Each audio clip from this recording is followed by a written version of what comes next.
నమస్తే సార్. నమస్తే. సార్ చెప్పండి, ఇప్పుడు సజ్జల రామకృష్ణ గారిది ఒక ఇష్యూ ఉంది. ఏంటంటే సీట్ ఇవ్వట్లేదు ఆయనకి కూడా, అంటే సీనియర్స్కి ఇవ్వట్లేదు కాబట్టి వారసులు తీసుకొచ్చారు. అలాగే ఈయనకు కూడా ఇవ్వట్లేదు అని చెప్పేసి అదొక ఇష్యూ ఉంది. అలాగే ఆడుదాం ఆంధ్ర బ్రాండ్ అంబాసిడర్ అంబటి రాయుడు ఇప్పుడు క్రికెట్ మ్యాచ్ ఆడాలి అని చెప్పేసి ఇందులో వైసీపీకి రాజీనామా చేశారు. అంటే ఈ రెండు ఇష్యూలను మనం ఎలా చూడొచ్చు అంటారు? అంబటి గారే కాదు, రేపు పొద్దున్న సజ్జల గారే కాదు, ప్రతి ఒక్కరు కూడా వైసీపీ నుంచి వైదొలుగుతున్నారు, పార్టీ వీడుతున్నారు. ఇంకొంతమంది ధైర్యం సరిపోకో, లేదంటే ప్రతిపక్షాల మీద ఇంతగా దుయ్యబట్టాం కదా, ఇంకేం హోం పెట్టుకొని వాళ్ళ దగ్గరికి వెళ్తామన్న ఉద్దేశము చాలామంది సైలెంట్ అయిపోయారు. ఇది ఎప్పటి నుంచి నేను గమనిస్తున్నానంటే గత 3-4 నెలల నుంచి, అంటే ఆల్మోస్ట్ వాళ్ళ తెలంగాణ ఎన్నికలకి ఒక 2-3 నెలల ముందు నుంచి కూడా మంత్రులందరూ కూడా పిన్ డ్రాప్ సైలెంట్. ఎక్కడ ఒక స్టేట్మెంట్ లేదు, ఏమి లేదు. కొడాల నాని గారు కానీ, పేరు నాని గారు కానీ, ఈ సజ్జల గారు కానీ, రోజా గారు కానీ, మాజీ మంత్రి అనిల్ కుమార్ గారు కానీ, ఒకరు కాదు మ్యాక్సిమం అందరూ సైలెంట్ అయిపోయారు. ఎందుకు సైలెంట్ అయిపోయారంటే తెలంగాణ ఎన్నికల నేపథ్యంలో తెలంగాణ కేసీఆర్ గారు, కేటీఆర్ గారు, హరీష్ రావు గారు అయితే దారుణమైన వ్యాఖ్యలు చేశారు ఆంధ్రప్రదేశ్ గురించి.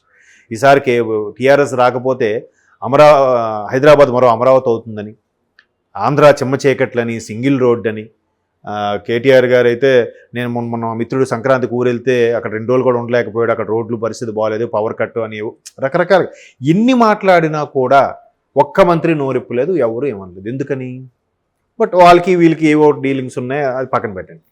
సో అప్పటి నుంచి కూడా చాలా మౌనంగా కనిపిస్తున్నారు నాకు సోకాల్డ్ మంత్రులు కానీ, వైసీపీ కానీ. ఆ తర్వాత మొన్న వైనాట్ 175 అని నినాదం తీసుకొచ్చిన తర్వాత జగన్మోహన్ రెడ్డి గారు కొత్త రక్తం కొత్త వాళ్ళని ఎక్కించే ఆలోచనలో ఒక్కొక్కరిని పాత వాళ్ళని సీట్ ఇవ్వము, బట్ వేరేలాగా చూస్తాము, వేరే ఎక్కడికి ఇస్తాము, జంబ్లింగ్ చేయడము, ఎక్కడో అక్కడ పోటీ చేయించడము, అసెంబ్లీ ఉండడానికి లోక్సభ పంపించడం, లేదా లోక్సభ వాళ్ళకి అసెంబ్లీ పంపించడం, రకరకాలుగా.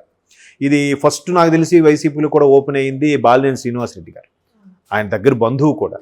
ఆయన కూడా ఒక ప్రెస్ మీట్లో ఏమన్నారంటే ఆయన మీద మనకి ఇంతవరకు ఉంది, బట్ మన మీద ఆయనకు ఉండాలి కదా అన్నట్టుగా చెప్తూ వాళ్ళ అబ్బాయిని కూడా రాజకీయాల్లోకి తెచ్చే ఇప్పుడు పరిస్థితులు కరెక్ట్ కాదు, ఇప్పుడు తేవాలనుకోవట్లేదు అని కూడా చెప్పి కార్యకర్తలను తిరిగి ఆయన అడుగు రిక్వెస్ట్ చేసుకుంటున్నాడు. మీరు అందరూ కరెక్ట్గా పని చేస్తారంటే చెప్పండి, నేను పోటీ చేస్తాను.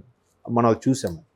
ఎక్కడే నాయకుడు అనేవాడు నువ్వు ఈ పని చేయాలి, నువ్వు ఈ పని చేయాలి, అసలు మనం ఎలాగైనా కొట్టాలి, మనం గవర్నమెంట్ ఫామ్ చేయాలి, లేదంటే నేను గెలవాలి, గెలిస్తే మన అందరూ బతుకులు ఏదో అలాగ మోటివేట్ చేయాలి. కానీ తిరిగి వాళ్ళని అడిగి మీరు కరెక్ట్గా పని చేస్తారని చెప్పండి, నేను పోటీ చేస్తానంటే ఆయన మనోవేదన మనం అర్థం చేసుకోవాలి.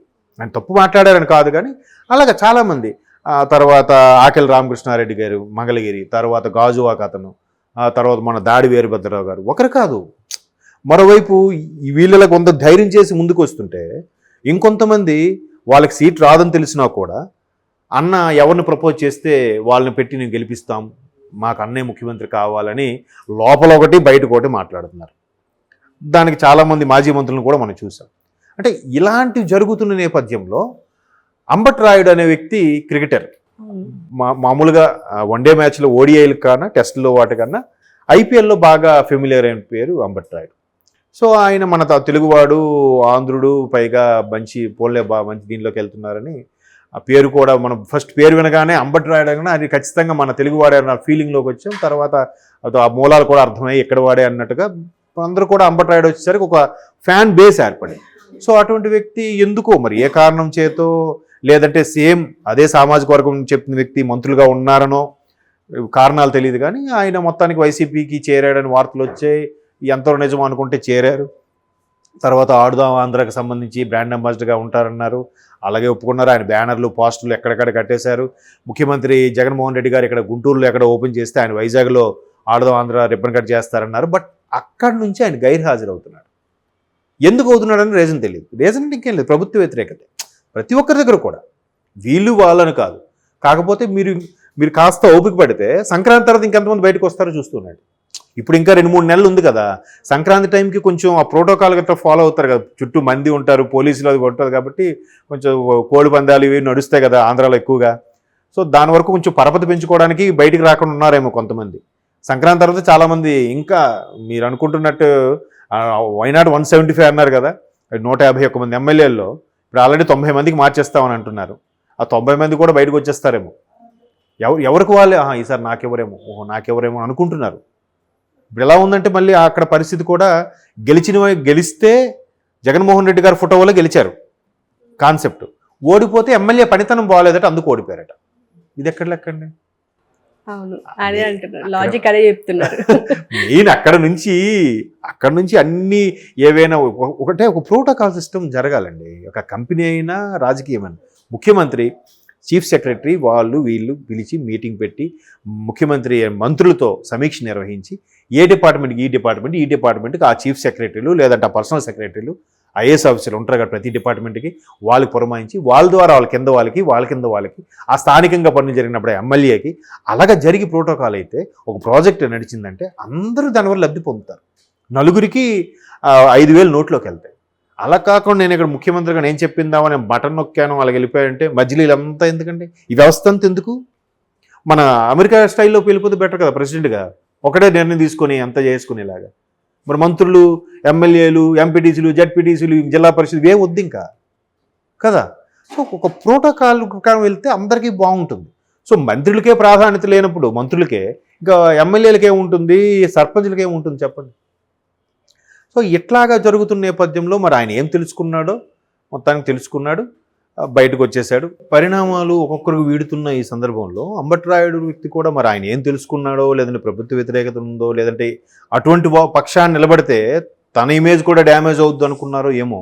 అంటే జనరల్గా క్రికెటర్సు, సీనియర్ యాక్టర్స్ అందరూ కూడా పొలిటీషియన్స్గా అవుతూ ఉంటారు. మన గతంలో గౌతమ్ గంభీర్ కొంతమంది ఎంపీలుగా చేశారు, కొంతమంది రాజ్యసభకు చేశారు, సచిన్ గారు లాంటి వాళ్ళు రాజ్యసభకు చేశారు. సో రాజకీయాలు రావడం తప్పేం లేదు. అసలు యంగ్ జనరేషను బాగా చదువుకున్న వాళ్ళు వస్తేనే మంచిది. దాని మీద చాలా సినిమాలు కూడా వస్తుంటాయి మనకి. దాని మీద చాలామంది ఒక వాదం కూడా వినిపిస్తుంటారు. ప్రతి దానికి రిటైర్మెంట్ ఉండదు కానీ రాజకీయానికి రిటైర్మెంట్ ఉండదు, ప్రతి దానికి పాస్ మార్క్ ఉంటుంది కానీ రాజకీయానికి పాస్ మార్క్ ఉండదు, అలాగే ప్రతి దానికి ఒక ఏజ్ సర్టన్ ఏజ్ లిమిట్ ఉంటుంది, దీనికి ఏముండదు, క్వాలిఫికేషన్ ఉంటుంది, ప్రతి చిన్న జాబ్కి దీనికి క్వాలిఫికేషన్ ఉండదు అని అంటుంటారు. అంటే అప్పుడు పరిస్థితులు రాశారు, కొన్ని సవరణలు అయితే చేసుకోవాలి. So whatever it may be cricketers young generation ఎవరైతే ఉన్నారో వాళ్ళు వస్తే మంచిదే. బట్ పవన్ కళ్యాణ్ గారి సిద్ధాంతాలు అందరూ నచ్చిన వాళ్ళే. ఇప్పుడు ఆయన నిజంగా ఎంత గ్రేట్ అంటే 2019 ఎలక్షన్స్లో 2 స్థానాల్లో ఓడిపోయినా కూడా ఒక్క సీటు గెలుచుకున్నా ఒక్క సీటు కూడా మళ్ళీ షిఫ్ట్ అయిపోయింది వైసీపీలోకి. అయినప్పటికీ ఇమ్మీడియట్గా రెండో రోజు మళ్ళీ జనాల్లోకి వచ్చాడు. మరొక లాంటివాడైతే గిల్టీగా ఫీల్ అయ్యి అవమాన భారంతో బయటికి రాకుండా విదేశాలకు వెళ్ళిపోవడము, లేదా ఇంకా ఒక 5-6 నెలలు ఎక్కడ కనబడకుండా 6 నెలల నుంచి వాళ్ళు సొంత పనులు బిజినెస్లు చేసుకోవడం చేస్తారు. ఈ నెలకు కాదు, మళ్ళీ రెండో రోజు వచ్చాడు. అదే చెప్పాడు, 2 నియోజకవర్గాల్లో కూడా సామాజిక వర్గం ప్రాధాన్యత లేదని నాకు ఇప్పుడు అర్థమవుతుంది, మీకు ఎవరైతే కష్టపడతారో అనిపిస్తారో వాళ్ళకే వేశారు. ఎందుకంటే గాజువాక, వైజాగ్ ఆ సరౌండింగ్స్ కానీ అటు భీమవరం కానీ కాపు సామాజిక వర్గం బాగా ఉన్న నియోజకవర్గాలే. బట్ ఆయన ఓడిపోయాడుగా. సో అక్కడ ప్రజలు ఖచ్చితంగా కష్టపడి పనిచేసే వాళ్ళకి, కష్టపడి పనిచేస్తాడని నమ్మే వారికి వేశారు. మీ నమ్మకాన్ని నేను చూరగొనలేకపోయాను అన్నట్టుగా బాగా మాట్లాడు. అంటే అలాంటి వ్యక్తిత్వం ఉన్న వ్యక్తి కాబట్టే చాలా మన షూటింగుల్లో అప్పుడు కానీ లేదంటే ఆడియో ఫంక్షన్లో చాలా సందర్భాల్లో మనం వింటూనే ఉంటాం ఆయన చాలా గుప్త దానాలు చేయడము ఇవన్నీ. సో 10 ఏళ్ళు అయినా కూడా ఇప్పటికి ఆయన ఏం చెప్తున్నాడు, ఇప్పుడు అక్కడ కూడా వైసీపీ వాళ్ళు వీళ్ళని చిచ్చు పెట్టాలని చూసి ఎవరు ముఖ్యమంత్రి ప్రకటించారో తేల్చుకోండి అని మాట్లాడినప్పుడు కూడా అంత అనుభవజ్ఞుడైన చంద్రబాబు సిబిఎన్ గారు ఉంటుండగా అతను అనుభవంలో పనిచేయడం కూడా నాకు ఏమాత్రం అభ్యంతరం లేదు. అలా చేస్తేనే కదా నాకు కూడా కొంత అనుభవం వస్తుంది అన్నట్టు కూడా చెప్తాను. అంట్రా అదిగా ఉన్నప్పుడు మేబీ ఆ భావజాలం నచ్చిందేమో రాయుడు గారికి. పవన్ కళ్యాణ్ గారు ఆ భావజాలం నచ్చి వెళ్ళిండొచ్చు. అంబటి రాయుడు గారు beyond the cricket Pawan Kalyan గారు ఫ్యాన్ ఏమో ఎవరికి తెలుసు, సినిమాల పరంగా అయ్యిండొచ్చు కదా, తెలుగువాడే కాబట్టి. సో కాబట్టి జనసేన, టీడీపీ 2 ఆప్షన్స్ ఉన్నాయి, వేరే ఆప్షన్స్ లేవు. ఈ మరోవైపు టీడీపీలో కూడా లోకేష్ గారికి ప్రాతినిధ్యం కొంత పెరిగిన తర్వాత చాలా వరకు యూత్ అట్రాక్ట్ అవుతున్నాడు. ఆయన కూడా చాలా మేకోవర్ అయ్యాడు. ఆయన బాడీ లాంగ్వేజ్ కానీ, మాట తీరు కానీ, ఆయన పర్సనాలిటీలో కానీ చాలా చేంజ్ అయ్యాడు. అంతే, అలాగే ఛాలెంజ్గా తీసుకొని చేంజ్ అవ్వాలి. ఆయన ఒక ఇంటర్వ్యూలో కూడా, అన్స్టాబుల్ ఇంటర్వ్యూలో కూడా అదే చెప్పారు లోకేష్ గారు. నన్ను పప్పు అన్నారు, దద్దమ్మ అన్నారు, మాట్లాడవు రాదన్నారు. ఇప్పుడు ఆయన అన్నారు బాగానే ఉంది. మంత్రులు చూస్తే మొన్న ఆగస్టు 15 రిపబ్లిక్ కదా, ఆగస్టు 15కి 48 ఏళ్ళ స్వాతంత్ర జీవితంలో అంటారు ఒకరు, ఇంకొంతమంది అంటారు 150 ఏళ్ళ 75 స్వతంత్ర దినోత్సవం, బట్ ఈ 150 ఏళ్ళ స్వతంత్ర భారతదేశంలో అంటారు. 150 ఏళ్ళు ఏంటి, 75 ఏళ్ళు ఏంటి అంటే క్లారిటీ లేదు. అది కాంగ్రెస్ వచ్చి 150 ఏళ్ళ, ఇది 75 ఏళ్ళ అని. అలా ఎవరైనా తడబాటు సహజం. కాకపోతే కొంతమందికి అలాగా ఆపాదించేసి ఏదో మాట్లాడుతుంటారు.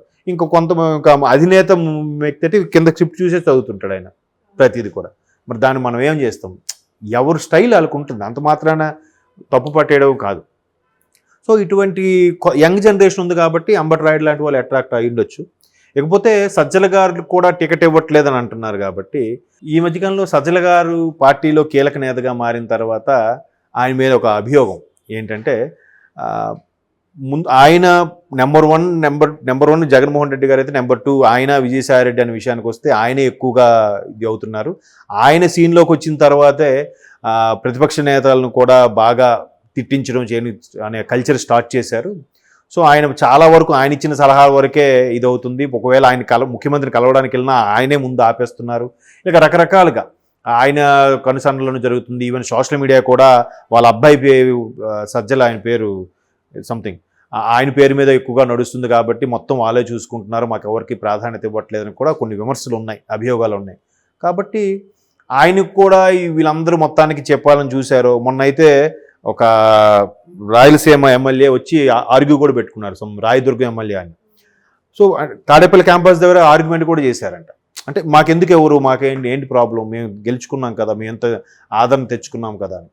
సో అలాంటి పరిస్థితుల్లో సజ్జల గారికి కూడా ఇవ్వట్లేదని అంటే మేబీ ఈయన మీద ఇంకెవరు చెప్పారో ముఖ్యమంత్రి జగన్మోహన్ రెడ్డి గారికి. సజ్జల కొంచెం సీనియర్, సో యంగ్ జనరేషన్ ఇద్దాం అనుకుంటున్నారు కాబట్టి అలా ఇస్తారేమో, లేదంటే ఆయన బుజ్జగించి వాళ్ళ అబ్బాయికి పెడదాం అనుకుంటున్నారు, లేదంటే మీరు ఇంకో దగ్గర పోటీ చేయండి అంటున్నారు. ఒకవేళ పోటీ చేసిన వాళ్ళు ఆలోచిస్తున్నారు, కానీ ₹1 కాయిన్ ఇక్కడ ఈ ఊర్లో చెల్లలేదనుకోండి, పక్క ఊర్లో చెల్లుతుందా? ఎక్కడైనా అంతే కదా. సో మరి వాళ్ళ ఆలోచన ఏంటంటే చూడాలి. ఎలక్షన్స్ ఇంకా టైం ఉంది, ఈలోకి ఇంకా ఎన్ని మార్పులు చేర్పులు అవుతాయో. చాలామంది పార్టీని వీడుతున్నారు, ఇంకా ఆప్షన్స్ లేక టీడీపీ జనసేనలోకి వెళ్తున్నారు. టీడీపీ జనసేనలో కూడా ఆప్షన్స్ తక్కువే ఉన్నాయి. ఎందుకు? ఇప్పుడు టీడీపీ ఒక్కటే అయితేనే ఇంతమంది పోటీగా ఉన్నారు, ఎవరెవరికి ఇవ్వాలి, బుజ్జగింపులు అవన్నీ ఉంటాయి. ఇప్పుడు జనసేన అయింది కాబట్టి జనసేనకు ఒక 30 సీట్లు తీసుకెళ్ళిపోతుంది, అలాగే పార్లమెంటు కూడా ఒక 2-3 స్థానాలు తీసుకెళ్ళిపోతుంది. ఇలాంటి సందర్భంలో ఇంకా వాళ్ళే సర్దుబాటు అవునప్పుడు ఇంకా కొత్తగా వచ్చిన వాళ్ళకి ఏం ఛాన్స్ ఇస్తారు? ఇవ్వకూడదు కూడా. దీన్ని బేస్ చేసుకుని కూడా చంద్రబాబు నాయుడు గారు ఒక స్టేట్మెంట్ ఇచ్చారు, మ్యాక్సిమం కుటుంబం నుంచి ఒకరికి ఇద్దాం అనుకుంటున్నాము, మీరే తేల్చుకోండి అన్నట్టుగా కూడా ఆయన ఒక స్టేట్మెంట్ ఇచ్చారు. సో ఇవన్నీ చూసుకొని ఇంకా ఆప్షన్ లేక షర్మిల గారు ఎలాగో పీసీసీ చీఫ్గా ఉండబోతున్నారు కాబట్టి కాంగ్రెస్ నుంచి పోటీ చేస్తారని కూడా అంటున్నారు. మేబీ కాంగ్రెస్ని పోటీ చేసిన సీట్లు గెలిచేస్తుందని కాదా కాంగ్రెస్ పార్టీ, ఓటింగ్ పర్సెంటేజ్ పెంచుకునే అవకాశం ఉంది. అంటే ఒకవేళ సజ్జలకి సీట్ ఇవ్వకపోతే అలిగి షర్మిల వైపు వెళ్ళే అవకాశం ఉందంటారా? కన్న తల్లే జగన్మోహన్ రెడ్డి గారిని వదిలి షర్మిల గారి వైపు వెళ్తున్నప్పుడు సజ్జల గారు వెళ్ళడంలో తప్పే ఉంది? రాజకీయాలు ఏదైనా సాధ్యమే కదండి. శాశ్వత శత్రుత్వం, శాశ్వత మిత్రత్వం ఏమి ఉండదు. బెస్ట్ ఫ్రెండ్ ఎనిమీ అవుతాడు, బెస్ట్ ఎనిమీ బెస్ట్ ఫ్రెండ్ అవుతాడు, చెప్పలేం.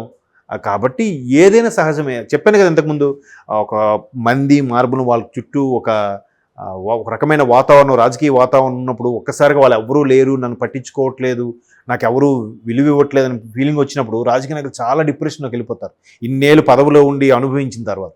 కాబట్టి వాళ్ళు పదవుల కోసం, లేదంటే ఎలాగైనా జనాల్లో నా పేరు వినబడాలి, జనాల్లో మెసులుతూ ఉండాలి, ఏదో ఒక పరంగా ఉండాలి అనుకున్న సందర్భంలో మేబీ కాంగ్రెస్ వైపు వెళ్తే కనీసం షర్మిల గారు రికమెండ్ చేసి ఆ రాజ్యసభకైనా వెళ్ళొచ్చేమో, లేదంటే ఇంకా ఏఐసీసీలో కీలక పదవి తీసుకోవచ్చు, ఇంకేదైనా చేయొచ్చు.